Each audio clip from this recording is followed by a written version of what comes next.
gusto, si son tan amables de encenderme su Hola cámara. maestra, buenas tardes. Mucho gusto, Dora María, bienvenida, muy buenas tardes. Buenas tardes, maestro. En esta tarde, a ver, ¿cómo aparece tu nombre? Jesús, ya te encontré, Jesús. Jesús, sí. Buenas Mucho tardes. gusto. Si son tan amables de encenderme su cámara, por favor, les voy a agradecer mucho. Ya están muy guapas y muy guapos. Buenas tardes, maestra. Muy buenas tardes, mucho gusto. Bienvenidos. ¿Cómo estamos? Oh, ¿Cómo están? hola, buenas tardes. Bienvenido en estas vacaciones que están ricas, que dicen que es receso escolar, pero nosotros como que no lo entendemos como tal, ¿verdad? Y decimos, qué bueno que hay vacaciones, ya las necesitábamos. Y pues todos salimos, aunque sea a una hora, pero salimos, ¿verdad? A ver al familiar, a ver a los papás, a ver a nuestros hijos, pero pues si no aprovechamos ahorita, ¿cuándo? Y pues qué bueno, maestros.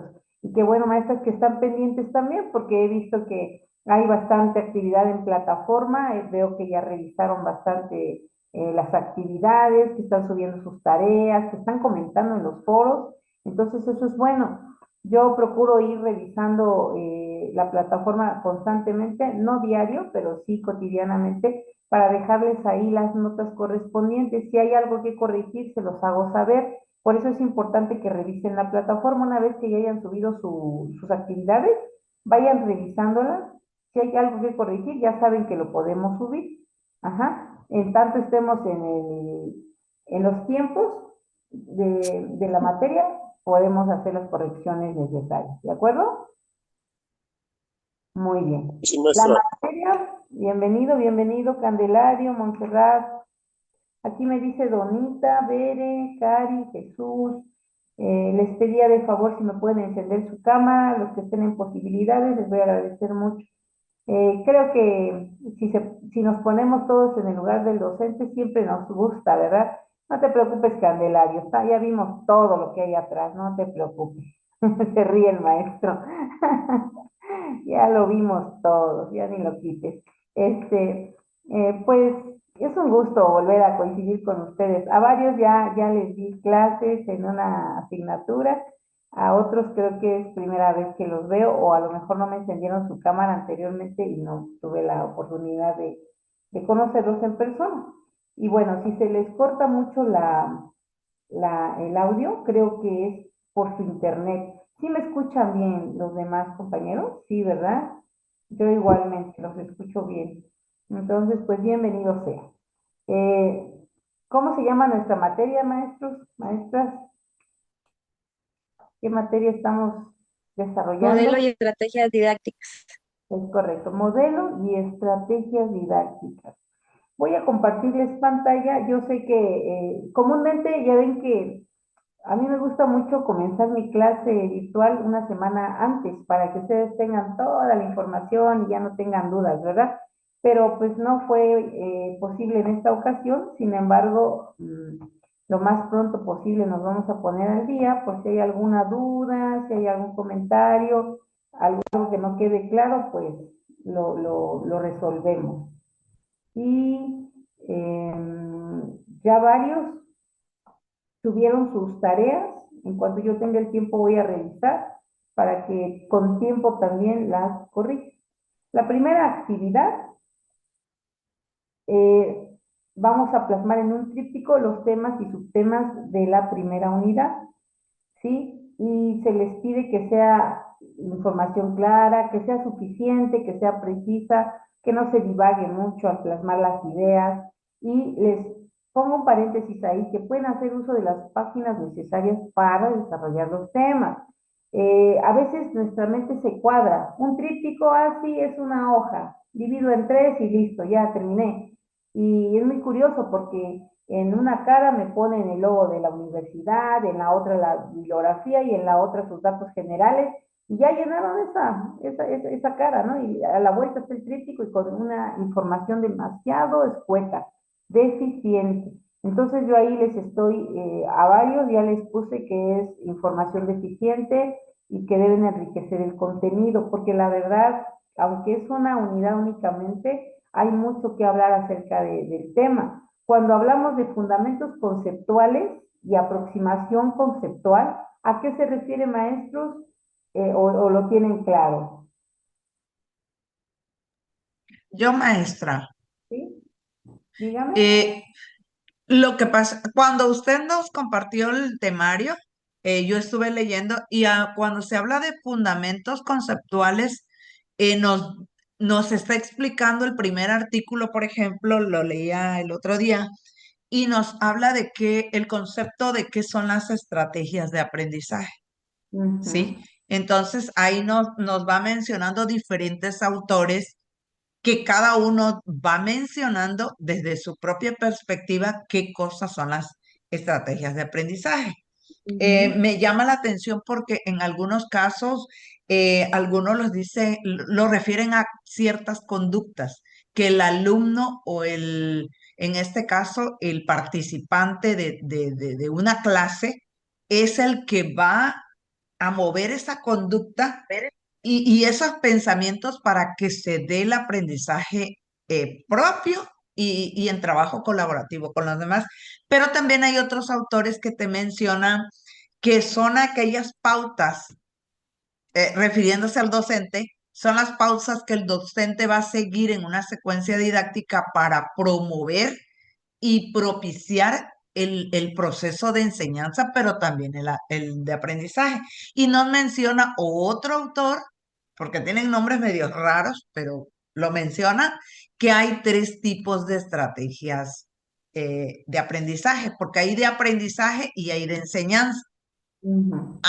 En esas están las cognitivas, las metacognitivas y nos menciona un sinfín. El primer artículo, más que nada, se refiere a eso, a toda la fundamentación teórico-conceptual de las diferentes estrategias, tanto de enseñanza como de aprendizaje. Muy bien. Sí, justo. Cuando hablamos de fundamentos conceptuales y aproximación conceptual, se refiere al nombre de la materia. En este caso puede ser a modelos educativos, pero como bien nos comparte la compañera maestra, está haciendo referencia a las estrategias didácticas. Que si también dentro de lo que es mi fuente bibliográfica yo encuentro las definiciones de lo que es un modelo educativo, adelante, porque estamos hablando de fundamentos conceptuales de la materia. Si no lo encuentro, lo puedo buscar por parte externa. Por eso les digo que pueden consultar fuentes alternas o externas, a manera de que quede claro el contenido de la materia respecto a los conceptos. ¿Qué es un modelo educativo y qué son las estrategias didácticas? ¿Sí? Como bien nos explicaba la maestra, hay estrategias didácticas de aprendizaje y hay estrategias didácticas de enseñanza. Es amplio, los conceptos son amplios. Y cuando únicamente me desarrollan y me integran, es como que si googleáramos, ¿no? ¿Qué son las estrategias didácticas? Copio, pego y listo, ya aquí está. Y si no hay un análisis, si no hay una revisión, se nota inmediatamente. Entonces sí tenemos que leer un poquito y abordar lo más que se pueda, ¿no? La idea es que quede lo más claro posible. Ahora bien, dentro de la unidad 1 tenemos varios subtemas, dentro de ellos están los binomios didácticos, didáctica, currículum, enseñanza, aprendizaje, ¿sí? Dentro de la didáctica, ¿qué entendemos por didáctica, maestros, maestras? ¿Qué es la didáctica? Profa, yo tengo lo que es la didáctica, el concepto. Ajá. Se refiere bueno, depende de los elementos que quiera tomar en cuenta el maestro para realizar una planificación que sea en base a la enseñanza y aprendizaje de sus alumnos. Es la organización de las actividades, objetivo de acciones y evaluación para llevar a cabo un fin, un propósito específico. Eso va directamente enfocado a la enseñanza de los alumnos, que es lo contrario al método, pero es parte del método igual, del método de enseñanza.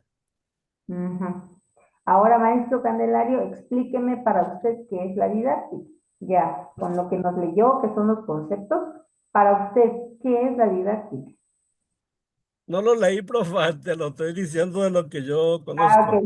Ah, ok, perfecto. Bueno, ahora en palabras más comunes respecto a su práctica, ¿Qué es la didáctica? Es lo que le acabo de decir, prácticamente enfocado a la práctica que lleva a cabo el maestro dentro del salón de clases, Ah, que va a interés y necesidades de los alumnos. ujú. Ok, maestro, como me lo dijo de corridito, pensé que estaba leyendo, ok, maestro, gracias, gracias, No, gracias. Ok, maestro. Bien, Donita, adelante. Sí, buenas tardes, maestra. Bueno, Bueno, la pedagogía, perdón, sí es la forma en que enseñamos, la didáctica es el arte. Entonces, esto forma como que parte de lo que nosotros hacemos, que es enseñar parte de la educación y se centra principalmente en el alumno. Entonces, yo creo que el objetivo de la pedagogía es que los mismos alumnos aprendan, pero para que puedan aprender nosotros los maestros tenemos que planear, tenemos que utilizar métodos, estrategias, una y mil maneras de poder transmitirle ese conocimiento a nuestros alumnos. Yo creo que esa es la pedagogía, buscar una y mil formas de lograr que el niño aprenda, pero para eso tenemos que saber cómo lo vamos a transmitir. y la didáctica, entonces, ¿cómo sería? ¿Qué sería para ti la didáctica? La forma en que nosotros Sí, vamos a enseñar a nuestros alumnos. muy bien. ¿Alguien más que quiera participar? ¿Qué es la didáctica?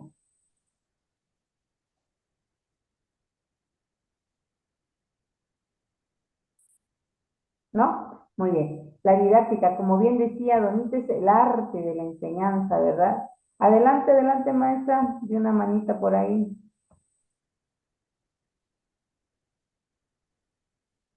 Enciéndame su micrófono y puede tomar la palabra, maestra. Buenas tardes. Buenas Es tardes. que me está fallando, creo que el internet. Entonces, por eso casi no le escucho, maestra. Una disculpa por si en algún momento me nombra y no contesto, es porque casi no le escucho. Bueno, el binomio de la didáctica y el currículum es que la didáctica es de cómo nosotros enseñamos y el currículum es cómo definimos o cómo enseñamos esos objetivos, esos contenidos que estoy viendo. Y pues la enseñanza es lo que es el proceso mediante el cual nosotros transmitimos esos conocimientos y el aprendizaje es lo que el alumno adquiere. La Ujú. enseñanza es lo que nosotros le vamos a enseñar y el aprendizaje es lo que el niño y el alumno adquiere. Muy bien. Bueno, dentro de lo que es la didáctica, que es lo que básicamente es el trabajo del docente, el trabajo del docente tiene todo que ver, obviamente no podemos divorciar a la didáctica de la pedagogía, pero en la didáctica entra en acción totalmente el docente, porque está enfocado a la metodología que el docente está tomando en cuenta para hacer llegar el conocimiento al alumno, las técnicas, las estrategias, las actividades, los materiales, todo aquello que incluye el proceso de enseñanza del alumno tiene que ver con la didáctica. ¿Cuáles son aquellos recursos? ¿Cuáles son aquellas actitudes? ¿Cuáles son aquellos valores que el docente rescata y toma como prioridad para desarrollarlas en su grupo? ¿Sí? Por eso se dice que la didáctica es el arte de la enseñanza. Quizás tenemos un mismo recurso o dos maestros, por ejemplo, un libro de lecturas, de cuentos, por ejemplo, pero puede ser que sea el mismo material para ambos, pero cada uno lo va a utilizar de manera diferente, lo va a poner en práctica de manera diferente y lo va a explotar de manera diferente. Entonces, este es el arte de la didáctica. A veces quizás han escuchado que hay comentarios acerca de algunos compañeros o acerca de nosotros mismos que dicen, sabe mucho ese maestro, pero no sabe enseñar, sabe mucho, tiene el contenido, ¿sí? O sea, tiene la pedagogía, pero no tiene la didáctica, no lo sabe transmitir. Es aburrido, no trae esa habilidad de poder enseñar. Entonces, bueno, son habilidades distintas, ¿verdad? Y la didáctica, ¿a partir de cuándo surge, maestros? Que ustedes hayan escuchado. ¿En qué momento comenzamos a hablar de didáctica? Imagínense que a veces pensamos que algunos conceptos, pues sí están muy de la mano con la educación, pero pues ahí no nada más nos quedamos, ¿no? Y hablamos de la didáctica desde la antigüedad, tiene mucho tiempo, ¿no? Se habla de la didáctica magna que surgió desde el siglo XVII. Imagínense cuántos siglos ya tiene, ¿no? Que se habla de la didáctica magna, que surgió con Comenio, Juan Amos Comenio. Y entonces, quizás ustedes recuerdan en algún momento dado alguna película en donde pasaba, o algún video tutorial, en donde pasaban representados Aristóteles, Sócrates, Platón, y que estaban los discípulos y el maestro compartiendo, y ustedes me dirán si en ese entonces se observaban aulas, salones. Y Ana Carolina está muy jovencita, creo que ella no ha visto eso. Entonces tendrías que verla, Ana Carolina. Pero los demás que ya tenemos un poquito más de edad, sí tenemos como más idea, ¿no? Incluso en algunas películas que representan a los de la época socrática o presocrática, observamos que iban en jardines, ahí estaban dialogando, estaban dando sus argumentos, porque esa era la forma de aprender anteriormente, ¿sí? De esa forma se transmitía el conocimiento. Se habla de la mayéutica, la hermenéutica, la dialéctica, esos conceptos que son bastante rebuscados y uno dice, ¿y eso qué? ¿Con qué se come? Pero no es más que el arte del diálogo, de la argumentación, de la pregunta y la respuesta. Cuando nosotros comúnmente le preguntamos al alumno qué piensa acerca de un tema, estamos favoreciendo al diálogo, pero también al cuestionamiento. Y eso tiene un nombre dentro de la didáctica, ¿sí? Estos términos que yo les mencioné, dialéctica, hermenéutica, mayéutica, tiene todo que ver con la argumentación, con el diálogo, con el cuestionamiento. Entonces, eran recursos de la didáctica en ese entonces. Ahora siguen siendo recursos porque lo seguimos haciendo. Cuando estamos defendiendo una postura, argumentamos.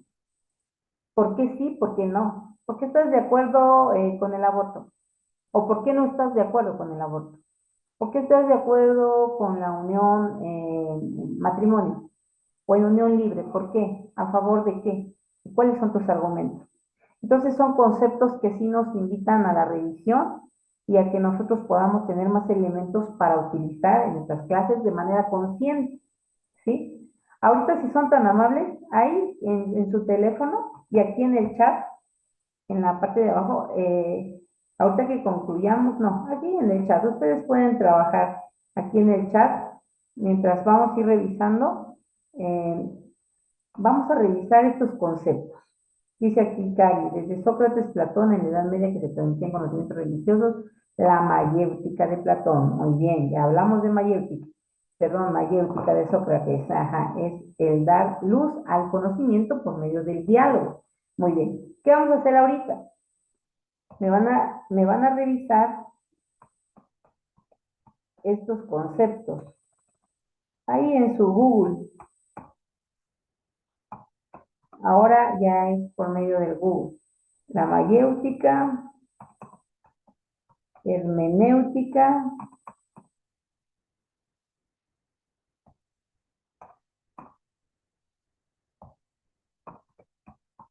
la dialéctica.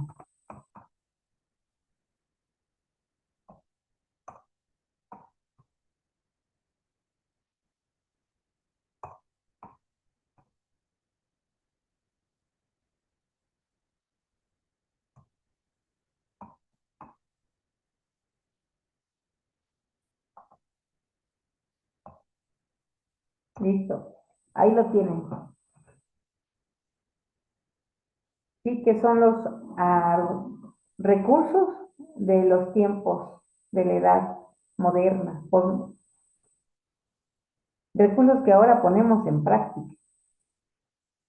pero que ya no los nombramos de esa forma, porque ya son conceptos que están un tanto obsoletos, pero que están presentes en todo el tiempo.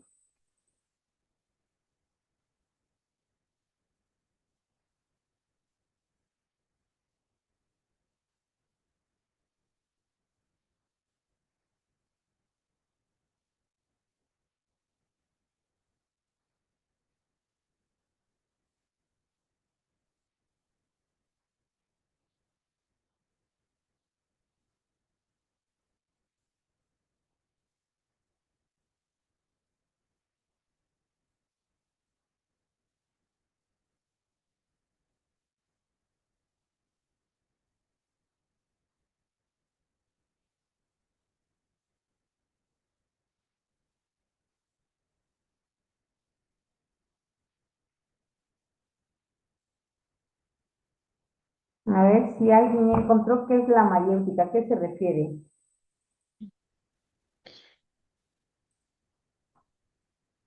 Es la mayéutica de Sócrates, me dice aquí. Ajá, sí, Que, ¿por qué se caracterizaba la mayéutica de Sócrates? Por un diálogo igualitario, maestro-discípulo, que mantienen un lenguaje dialéctico de igual a igual.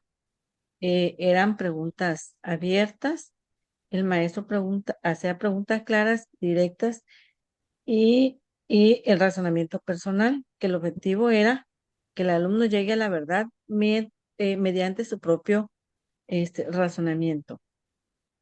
Dice la historia que a ver, Sócrates, su mamá era partera, hasta ahí, entonces por eso él decía que salía de que era como dar a luz al conocimiento. ¿Por qué? Porque a través del diálogo ellos lograban construir este conocimiento y era un nuevo nacer al conocimiento. muy bien. Bueno, fíjense, aquí nos lo mandaron en el chat, abran su chat. Fácil, sin que nos hagamos bolas, tanta información, que a veces de tanta información, nada se nos pega, ¿verdad? Nada se nos queda. Nuestra memoria selectiva dice que aburrido Sócrates y a la basura. Fácil, mayéutica, preguntas y respuestas. ¿Sí? En ese entonces Sócrates decía que era para dar luz a quien estaba en la oscuridad. No había conocimiento, entonces había que darle la mayéutica. Muy bien. Ahora, Donita, adelante, ¿quieres participar? Sí, maestra, me llama la atención porque fíjese que leía yo que la mayéutica, como usted dice, son preguntas que nosotros mismos los maestros hacemos para que el alumno pueda descubrir a través de esas preguntas las respuestas. Pero habla de que para qué sirve y habla de desarrollar el pensamiento crítico, y es lo que hoy propone la Escuela Nueva Mexicana. Yo creo que de ahí se agarra, ahora sí que esas propuestas de ahí las toman, porque es lo que hacemos nosotros, desarrollar en nuestros alumnos, ese pensamiento crítico, haciéndolo un alumno pues reflexivo, analítico, que pueda construir por sí mismo. Y por ahí diría un autor, César Col, que nosotros vamos a ser los guías y al final de cuentas el mismo alumno es el que va a crear su mismo conocimiento, el mismo alumno va a construir su propio conocimiento. Esa era. Es correcto, sí. Fíjese que ahora se busca justamente eso, ¿no? Cuando yo les hablaba de que si en algún momento dado vieron alguna película de los socráticos o presocráticos, justo veíamos eso, que iban platicando en los jardines, en un en un espacio abierto, no estaban en un salón de clases, con un pizarrón, con una reglita, con un gis o con un marcador, no, sino que era a través de la conversación, de la palabra oral, de la comunicación oral, de la palabra, ¿sí? Entonces, bueno, esto es con respecto a la mayéutica y como bien dice Donita, tiene una intención, que ellos sean críticos, que tengan un desarrollo que los lleve a un pensamiento crítico. Ajá, muy bien. Ahora veamos qué es la hermenéutica. Por favor. Buenas tardes. Encontré que la hermenéutica es una disciplina que se centra principalmente en Muy bien, maestra hermosa, la que esté participando, no, no, no, está muy bajo su nivel de audio, su alcance.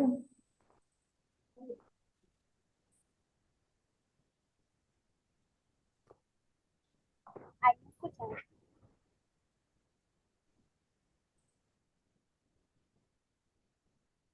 A ver, aquí Montserrat dice, hermenéutica se refiere al arte de interpretar textos, bien sean de carácter sagrado, filosófico, literario, a través de la hermenéutica.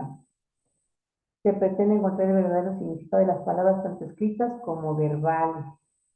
La interpretación de textos.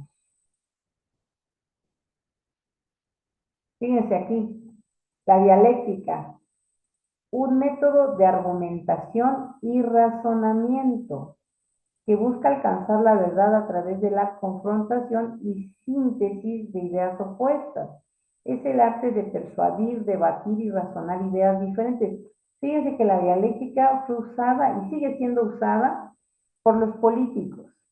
Los políticos, mediante la argumentación y el razonamiento y una confrontación de ideas, pues pretenden persuadirnos, pretenden convencernos incluso a través de la argumentación. Este método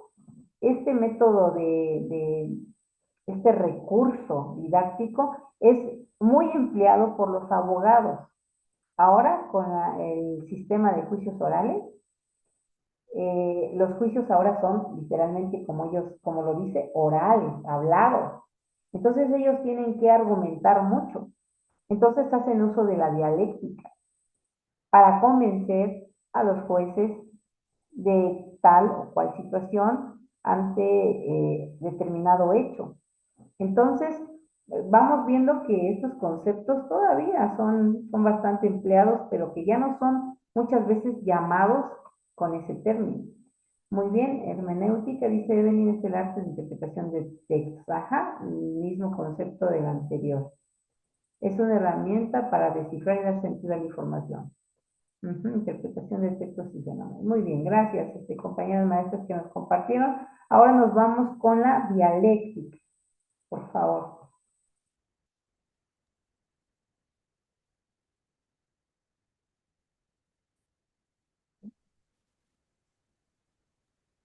Yo, maestra, Adelante. dentro de lo que busqué, aquí nos dice que la dialéctica es un método de razonamiento, discusión y análisis que busca la verdad a través de la confrontación. Se habla de una antítesis y de un opuesto, que es la tesis, ¿sí? Para dar lugar a una nueva comprensión. Se confrontan los argumentos, los opuestos o contradictorios. Y además dice que se considera que es un proceso dinámico, no estático, y que va a servir para desarrollar el pensamiento crítico, ¿sí? Ahí tenemos. Habla también de autores. Sócrates y Platón lo utilizaron como un método para explorar a través del diálogo y el cuestionamiento, lo que usted refería hace un momento. De ellos se ponían en las laderas de las montañas, debajo de los árboles, y empezaban con sus discípulos y a preguntar y a confrontar.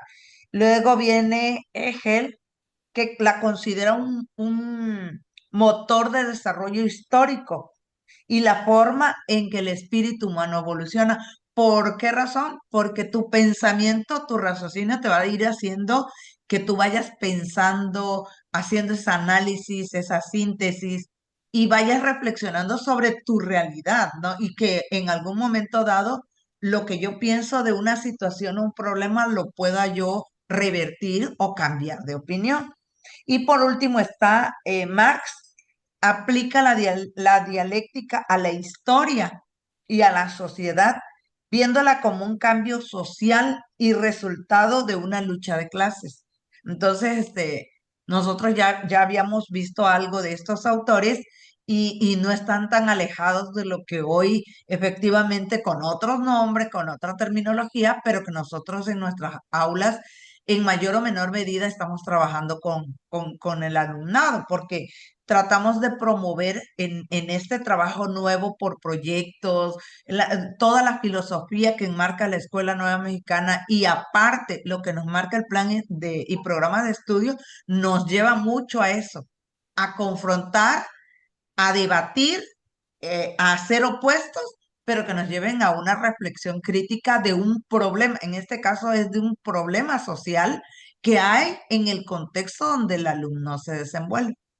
Es correcto, maestra. Y fíjese con lo que nos está compartiendo al final, dice, y creo que le aparece también ahí en donde lo consultó, que la dialéctica es una herramienta para el pensamiento crítico y la comprensión de la realidad. Fíjense ahorita que estamos hablando mucho acerca de contextualizar el Por lenguaje. los proyectos comunitarios de aula, y ellos todos te van encaminando a una contextualización.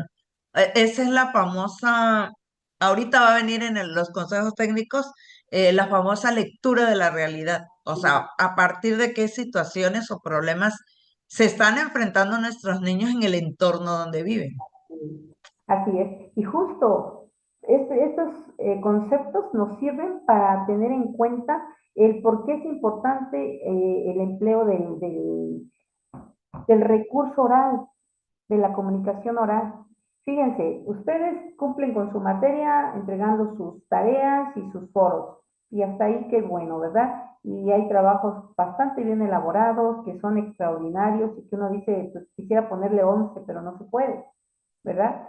Pero ¿qué sucede? Que el espacio para enriquecer verdaderamente el contenido de la materia es justamente este de las clases virtuales. Son dos, no es cantidad, es calidad, pero quienes no gozan de ese tiempo, que no pueden o que simplemente eligen no estar, se lo pierden y se pierden ese enriquecimiento, porque aquí es en donde socializamos verdaderamente y como que reflexionamos, ¿no? Reflexionamos en comunidad, porque reflexionar de manera personal es muy pobre, el nivel que tengo de comprensión es muy básico, mi idea y hasta ahí me quedo, pero escuchar a otros compañeros, uff, me enriquece totalmente o fortalece mi manera de pensar, pero sinceramente es bueno escucharnos entre todos para que podamos ir enriqueciendo ese camino del conocimiento. Entonces, tengo aquí una manita levantada, no sé si quiere participar o es porque no bajo su manita. Claudia, adelante, gracias por la aclaración, ¿eh? Yo estuve a punto de preguntarte, pero dije no, me abstengo. Claudia, ¿quieres participar o no bajaste tu manita? Claudia. Muy bien. Bueno, mientras Claudia regresa, dentro de la actividad que vamos a realizar, fíjense qué tanto ya vamos comentando y vamos todavía en el 1.3. Por eso cuando me presentan un tríptico bien pobre, yo digo, ay, por favor, hagan algo más elaborado, por favor, que verdaderamente les deje un conocimiento, un aprendizaje, que ustedes dicen, esto no lo sabía y ahora lo aprendí, ¿no? Y que verdaderamente valga la pena. Realmente es muy poco, 2 actividades para cursar una materia es poco, pero a veces entre más práctica está la actividad, menos esfuerzo queremos que nos cueste, ¿no? Entonces, miren, Oye, tú no habías comido el tatapuerto, sí. voy a silenciar. Habías comido. Está. Entonces, con respecto a esta actividad que es la elaboración de un tríptico, ¿hay alguna duda? No, muy bien. Bueno, entonces aquí vienen algunas bibliografías sugeridas. Si tienen la necesidad ustedes de consultar algunas otras fuentes, adelante, pueden hacerlo.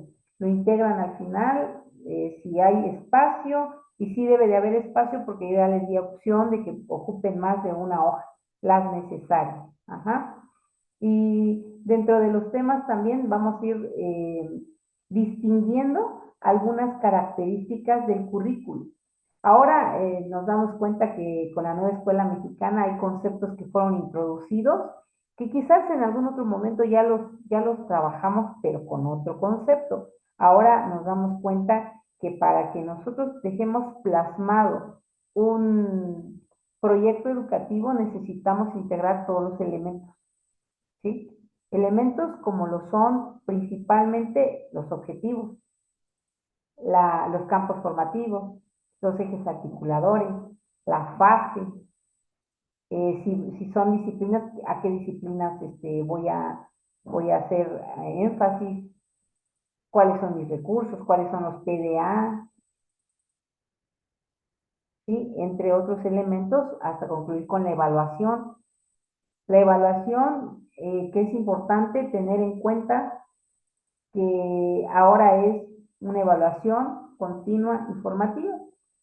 ¿Qué cambió, maestros, con respecto a la evaluación de los planes anteriores a esta? ¿Qué observan ustedes? ¿Cuál fue el cambio en la evaluación? ¿Y Romy tampoco está aquí?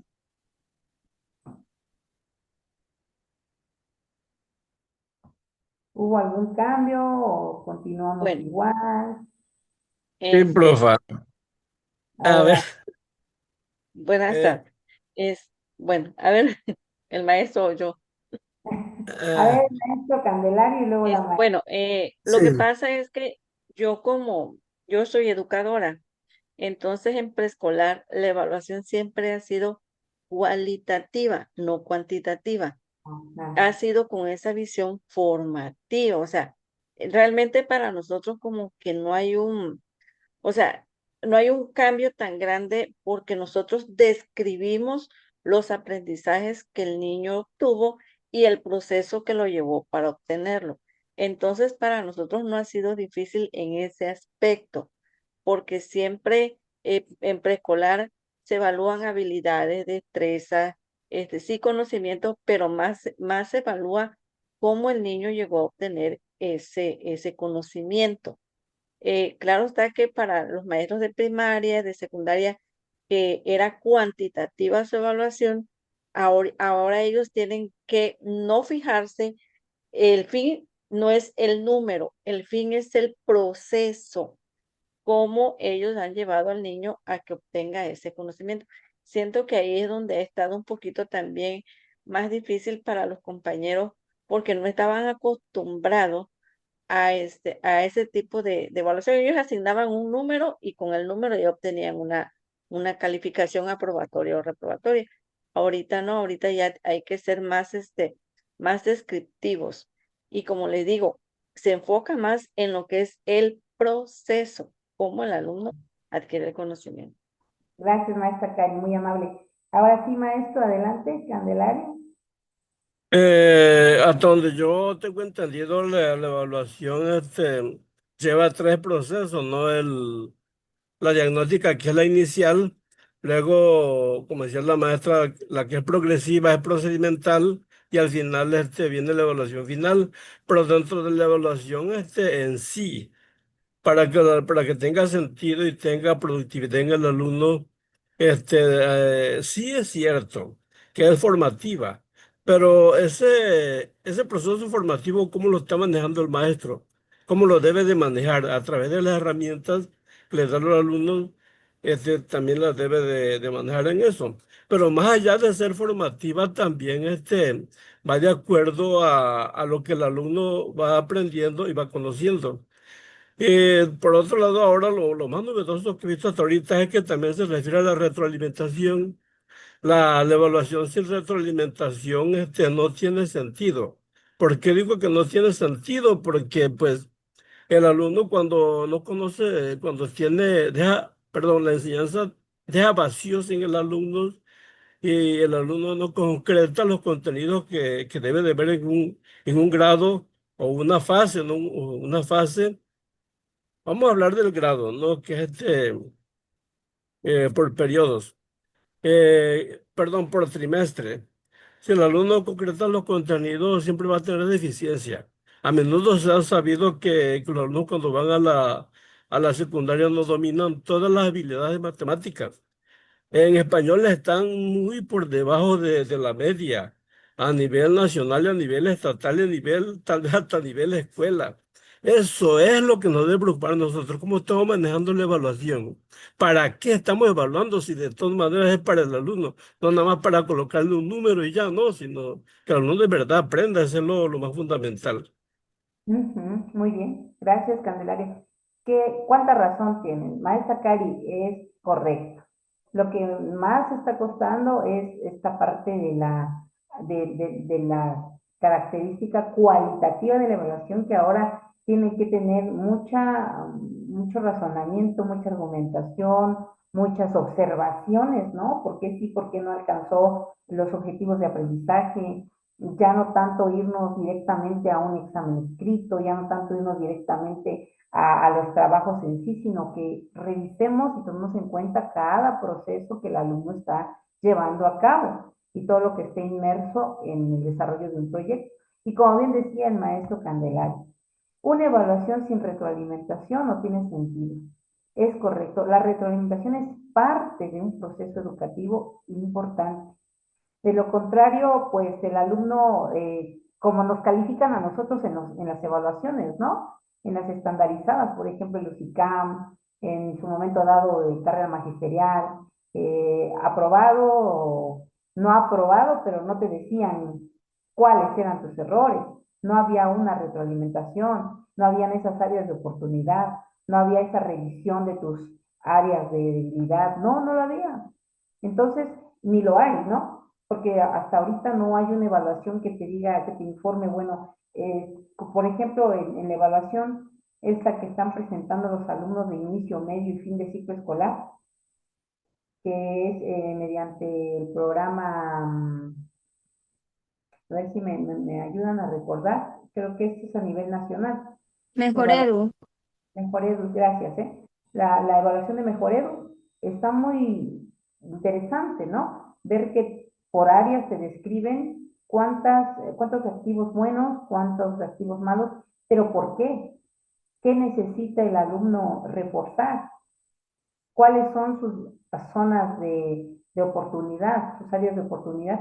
Entonces, eso es lo interesante de una evaluación que verdaderamente sea eficiente, ¿no? Que me dé cuenta de lo que sí, de lo que no y por qué. Entonces, para que yo pueda enfocarme a esas deficiencias y mejorarlas. Muy bien. Bueno, en este caso tenemos ya de alguna manera revisada nuestra primera actividad, que consiste en un tríptico, y aquí pues ya no hay ninguna duda. Vámonos a revisar la segunda actividad. Si se dan cuenta, ya hay varias tareas en plataforma. Yo voy revisando periódicamente, no reviso diario, reviso periódicamente y les voy dejando sus notas correspondientes que estén pendientes para que también vayan haciendo las correcciones necesarias si es que las hay. En la segunda actividad únicamente vamos a elaborar un cuestionario con las unidades 2 y 3. Podemos emplear opciones, preguntas de opción múltiple, integrar como mínimo 40 preguntas. Y tenemos 2 unidades, cada una con sus subtemas, componentes didácticos del proceso de enseñanza-aprendizaje y con sus subtemas. Después viene, son amplios los subtemas que trae contenido cada unidad. La unidad 3, modelo curricular del actual sistema educativo, estructura y organización. ¿A qué nos vamos a dirigir en cuanto habla del modelo curricular del actual sistema educativo? A la nueva escuela mexicana, ¿sí? Modelo curricular del actual sistema educativo, estructura y organización, cómo viene estructurado, cómo viene organizado, la planeación del currículum en el centro educativo, la planificación, etcétera, etcétera. Aquí hablamos de las unidades. Yo les compartí como viene del plan y programa de estudio de la universidad, pero aquí no lo vamos a incluir como unidades didácticas, las vamos a para hacer este intercambio. Ya no hablamos de unidades, ahora ¿de qué hablamos?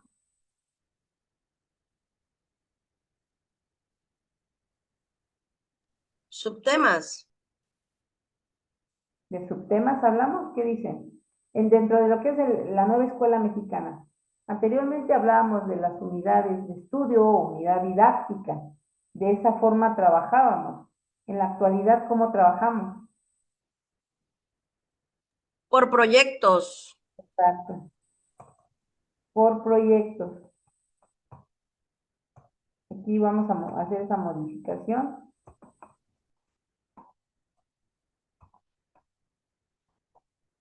Perdón, maestra, ¿qué decía en el 3.5? Decía unidad, Antes, unidad. ajá, unidades, decía. Ah, ok. Pero ahorita lo modificamos con proyectos educativos. Porque la otra también pudiera ser proyectos educativos, pero ¿en base a qué?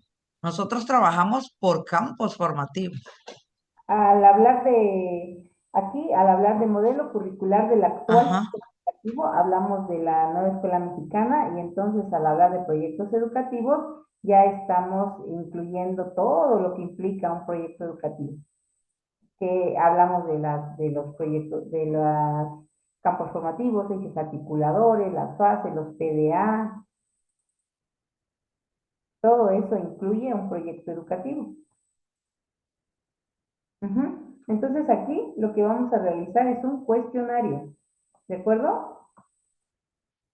Y recordarles también, creo que han trabajado en sus CETES lo que son las otras modalidades de trabajo, que también ahí incluye las unidades didácticas, el aprendizaje por medio de actividades lúdicas, los huertos escolares.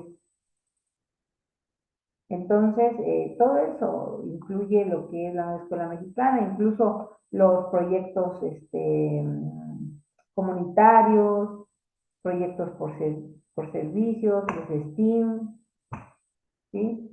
Todo eso es amplio, es bastante amplio lo que es proyectos y como vamos a incluir preguntas con respuestas, pues ya sabrán ustedes qué vamos a resaltar de esos subtemas. Adelante, Dora.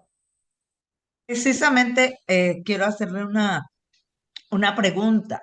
De Sí. esas 40 que pide de la unidad 2 y 3, vamos a ir haciéndolas de opción múltiple, pero en el entendido de que ahí mismo pongo la que es la respuesta correcta, la marco, o puedo hacer dos, digamos que dos, en una las preguntas y el otro con la respuesta correcta, como la clave de respuesta. La clave. Ajá. Mire, para eficientar y facilitar el trabajo en el mismo examen, en el mismo cuestionario, ahí mismo me va dejando la respuesta correcta. Incluso si quiere hacerlo de opción múltiple, vean, dice, elaborar un cuestionario de las unidades indicadas con la respuesta correspondiente. Puede emplear opción múltiple o puede no emplearla, puede incluso dejar la respuesta correcta, como Ok. gusten. Pueden hacerlo en Google Forms. Pregunta abierta puede ser también. Ajá, sí, nada más que en la pregunta abierta, pues tendrán ustedes que integrar la respuesta. Ok, ok. Y pueden hacerlo en Google Forms, pueden hacerlo en Word, pueden hacerlo, obviamente que el Word lo pasan a PDF, ajá, es a su libre elección y pueden consultar fuentes bibliográficas de su elección, ¿sí? En Google, en las herramientas que trae Google, ahí hay una para hacer evaluaciones. Sí, es Google Forms. Ándale, Google Form. Ahí. Y está muy práctica, muy fácil. Le pueden insertar imágenes, le pueden insertar videos, pueden integrar las indicaciones para responder el cuestionario. ¿Sí? Mm, ¿Qué hago yo cuando reviso los cuestionarios? Voy leyendo pregunta con respuesta, pregunta con respuesta, pregunta con respuesta. No necesariamente se los envío en la respuesta, o sea, sí lo voy contestando, pero al final ya no lo envío, así que sí lo reviso, pero no me doy a la tarea de contestar uno por uno. Voy más bien revisando que estén bien articuladas las preguntas con su respuesta. Ujú. Muy bien, muy bien, muy bien. Profa, yo tengo una duda. Adelante.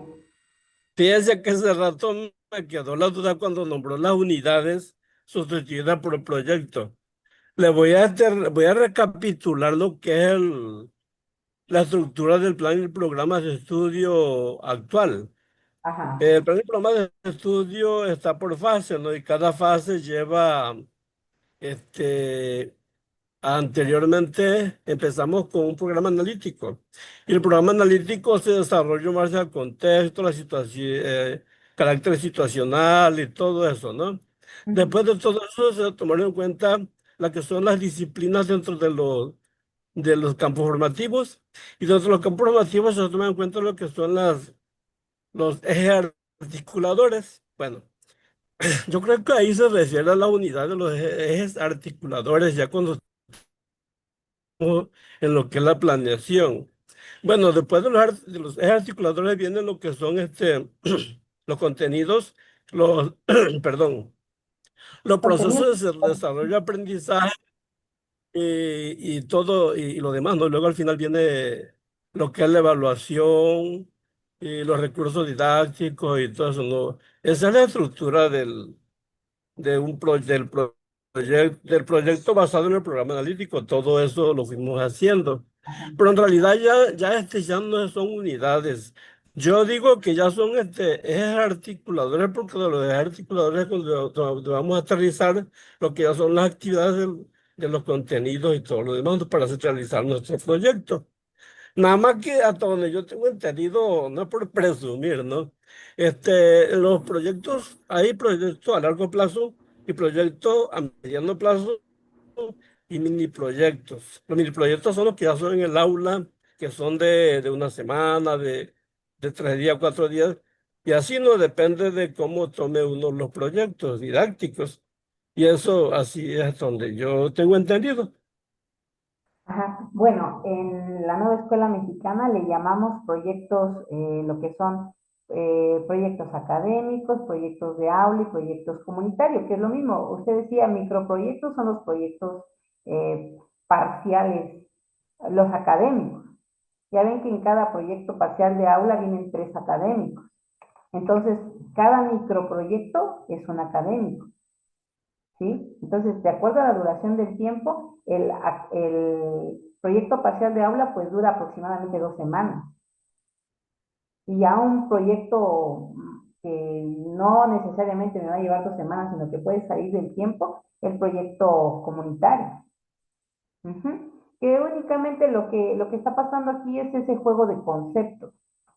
Ese juego de conceptos, de cómo los nombramos, pero finalmente sí tenemos ese entendido de que estamos trabajando por proyectos y que dentro de cada proyecto se trabajan los campos formativos, los ejes articuladores y las disciplinas, las áreas de conocimiento.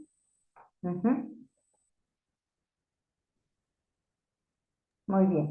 Maestra, nada más una preguntita. Es que ahí leí que dice de opción múltiple. O sea, yo lo podemos hacer también de opción múltiple. La pregunta y con inciso A, B, C, subrayando la respuesta.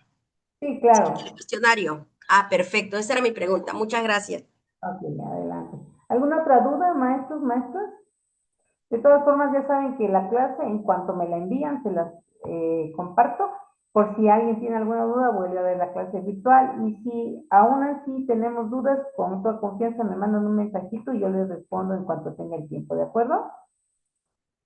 Muy bien. Pues les agradezco. La siguiente semana, Dios primero, nos vemos en el mismo horario, con la misma liga, y pues ya resolvemos cualquier situación que se presente. De lo contrario, socializamos lo que ya hayamos tenido a bien revisar, ¿de acuerdo? Pasen excelente fin de semana, les mando un fuerte abrazo a distancia. Cuídense mucho, Dios los bendiga. Igualmente, maestra. Hasta la próxima.